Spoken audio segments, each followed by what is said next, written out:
Now, modern science, ladies and gentlemen, relies on a great deal of contradiction. First of all, cause or no cause. It is a fundamental claim of science that every effect must have a cause. Yet, these same scientists also say that the universe had no cause.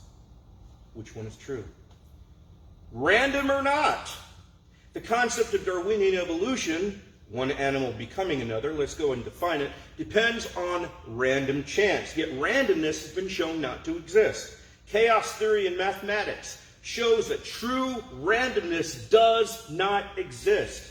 In the definitive glossary of higher mathematical jargon, and yes, that is a real source, it says that what we assume is chaotic behavior is not actually chaotic.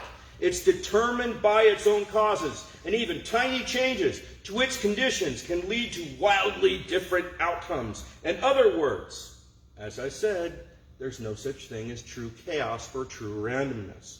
The conclusion is that randomness is a perception rather than a reality. And that randomness requires processes, feedback loops, patterns, and other phenomena in nature. If it needs other phenomena in nature, then it's not really random because it relies on processes. Chaos theory shows that true randomness does not exist in nature. We can also look at information science. Information science refutes the concept of randomness in creation. According to information science, it is almost impossible to attain a truly random number. The best anyone can hope for is a pseudo-random number. That is, it is not really random. It's produced through processes to assure randomness. But those very processes actually destroy the randomness that they are seeking. In other words, the numbers cannot be truly random because randomness would not rely on process, even though the process would be necessary to produce the randomness. Catch-22. It's a catch-22 they cannot overcome. It's impossible to overcome. These processes are the only way to produce a random number. And yet the very presence of the process is what causes the number not to be random. So it can only be pseudo-random. In 1955, a book was published called 1 Million Random Digits with 100,000 Normal Deviates. That is a real book. The product of the best, most high-powered and advanced computers in 1955. Well, gee, that was a very long time ago. Hold on a second. In 1955, to take precautions to ensure that the numbers were truly random. Yet, are these truly random that were produced for this book by those computers? It took processes to disable the processes.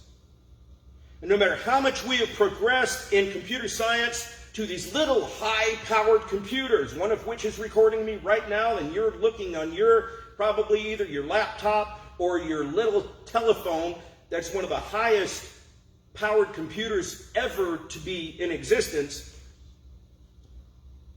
we still have not figured this out. When it comes to the production of random numbers, we cannot get them. The greatest scientific and mathematical thinkers have concluded that true randomness is impossible. And yet, evolutionary science still calls on randomness as the first cause and mechanism behind evolution and the Big Bang. They depend on people just accepting this blindly. Another contradiction in science. Can we add information or not? DNA is a set of chemicals that form a code for each species. Evolution requires the addition of information to DNA in each subsequent appearance of a new species in order to attain that new species. We see this isn't even possible when you're dealing with the same species. You can breed a wolf, a certain kind of wolf, down to different breeds of dogs. But you cannot breed dogs back up to get a wolf. No matter how much you try, no matter how much time you put into it. You cannot do it. In fact, different breeds of dogs are based on information removal, not information addition. And that is the same with every species on Earth. Evolutionary theory, which let's be honest, it's a hypothesis by definition, they just call it a theory, is based on information being added in order to attain a new species. It's impossible. Is nature getting better or worse? Here's another contradiction of modern science, or so-called science. The law of entropy is the gradual decline into disorder. Evolution, even in the word itself, implies that life is getting better and more ordered, but it isn't. Consider this. For a new animal created by Darwinian evolution to reproduce another of its own kind utilizing sexual reproduction, first of all, the same genetic mutation has to occur in both a male and a female. The male and the female have to live within the same lifetime with this mutation.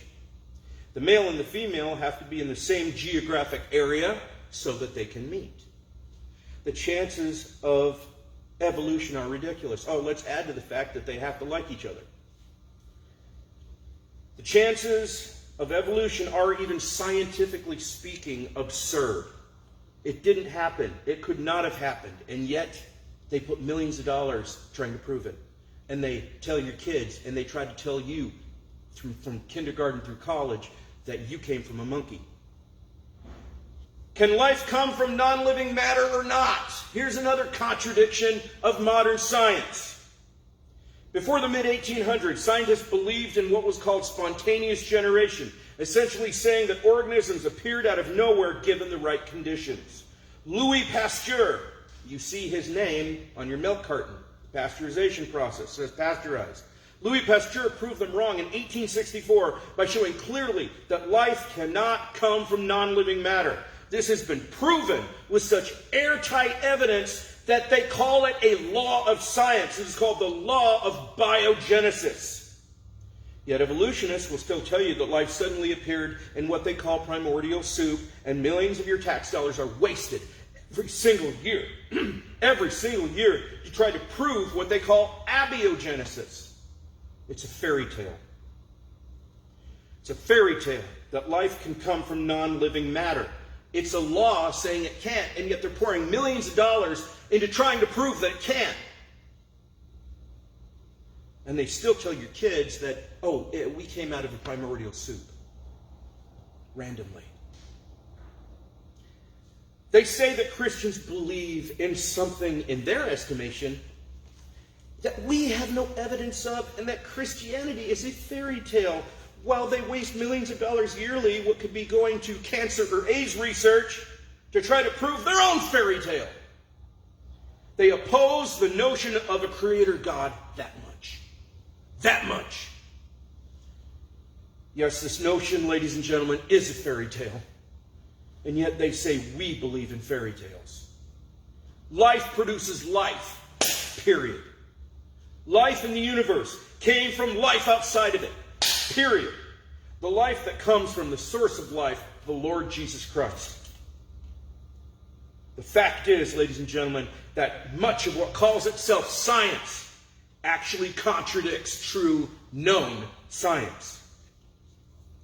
Not only does modern science rely on contradictions, some scientific theories are based on a fallacy called erroneous extrapolation. A fallacy is an error in reasoning.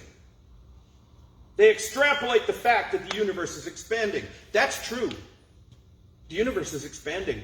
We have evidence of it. Guess what? The Bible even says it. We're going to be talking about that next week. They try to extrapolate this observably scientific fact backwards to a tiny spinning dot with no evidence for it.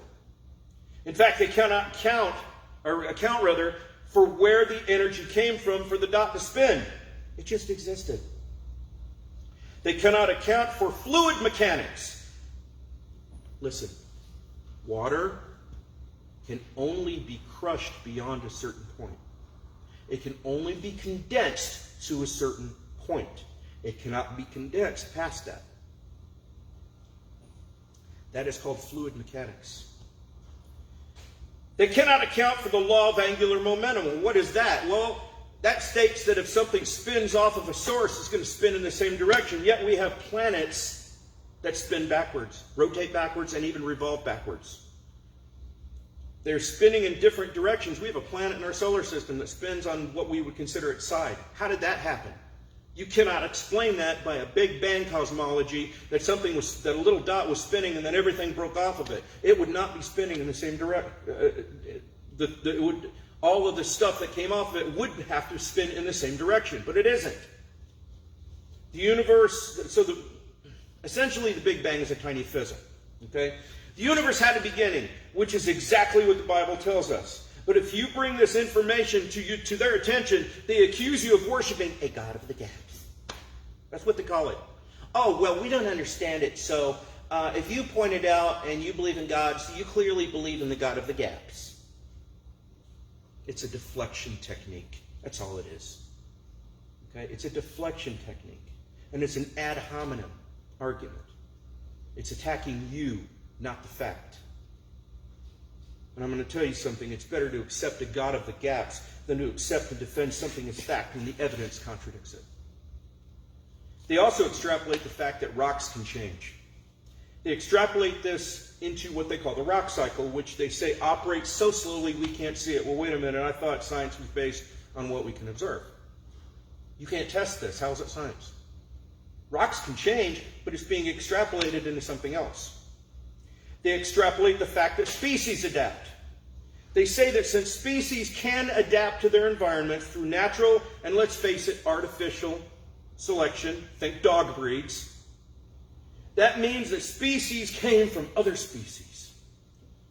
They ignore that every adaptation we have ever seen has never changed one species into a completely different species. That dog that lived in the cold, and the dogs died off that couldn't survive, and the long shaggy-haired dog that could survive in the cold, it's still a dog. Scientists can argue against this all they want and accuse me, oh, you're misrepresenting us. But I have a background in science, ladies and gentlemen, and it was the original observation of Charles Darwin when he observed all those finches at Galapagos Island. He said that because all of the differences in all these finches, they all had to have a common ancestor. The reference being that they evolved from some other animal. Apparently nobody said to him, yes, sir, Mr. Darwin, they all did have a common ancestor, and that common ancestor was a finch.